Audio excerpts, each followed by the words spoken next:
میرے نبی پاک صلی اللہ علیہ وسلم نے فرمایا جو رب کے بندے ہوں گے ان کے قیامت کے دن چہرے چمک رہے ہوں گے. تو یا رسول اللہ صلی اللہ علیہ وسلم اس کے علاوہ بھی کچھ بندے ہیں؟ فرمایا لعن عبد الدنیا وعبد الدرہم.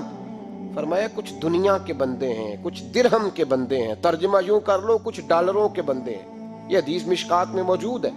ڈالر کے، ریال کے، لاکھ کے، کروڑ کے بندے. حضور وہ کون ہے؟ فرمایا لعن عبد الدنیا وعبد الدرہم.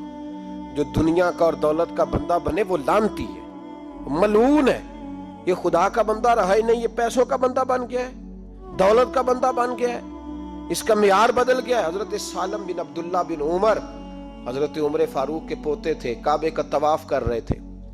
طواف مکمل ہوا، 8واں استلام کر کے مقام ابراہیم کے پاس نماز پڑھنے لگے تو خلیفہ وقت کا آ گیا، گورنر.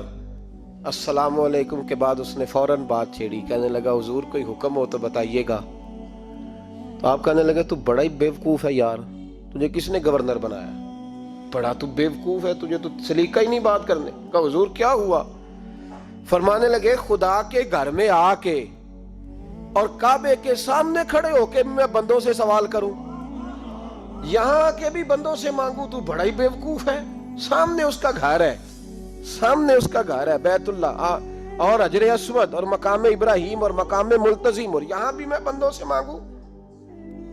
کہتا ہے مجھے بھی کبھی کسی نے ڈانٹا نہیں تھا، میرے بھی پیروں تک پسینہ نکل گیا.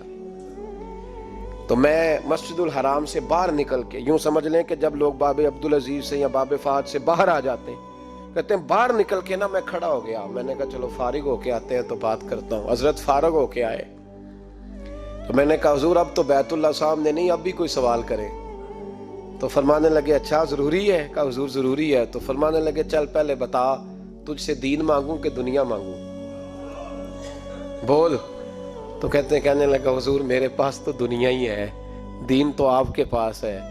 جب یہ جواب دیا تو حضرت سالم چلنے لگے اور چلتے چلتے فرمانے لگے جا اپنا کام کر، دنیا تو میں نے اس سے کبھی نہیں مانگی جس نے دنیا بنائی ہے، میں نے اس سے نہیں کبھی مانگی. تو کیا حیثیت رکھتا ہے؟ میں نے تو اس سے بھی جب بھی مانگا ہے یا اس کا قرب مانگا ہے یا اس کے رسول کی غلامی مانگی ہے، تو اس سے نہیں مانگتا جس نے بنائی ہے. تو کیا دے سکتا ہے؟ تیری کیا حیثیت ہے؟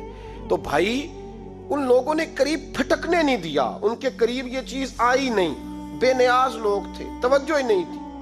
حضرت محبوب سبحانی غوث اعظم شیخ عبد القادر جیلانی رضی اللہ تعالیٰ عنہ، آپ ایک کاروبار بھی کرتے تھے، تو آپ کا کچھ مال آ رہا تھا جہاز کے ذریعے. ایک بندے نے خبر دی کان میں حضور جہاز ڈوب گیا. فرمانے لگے الحمدللہ.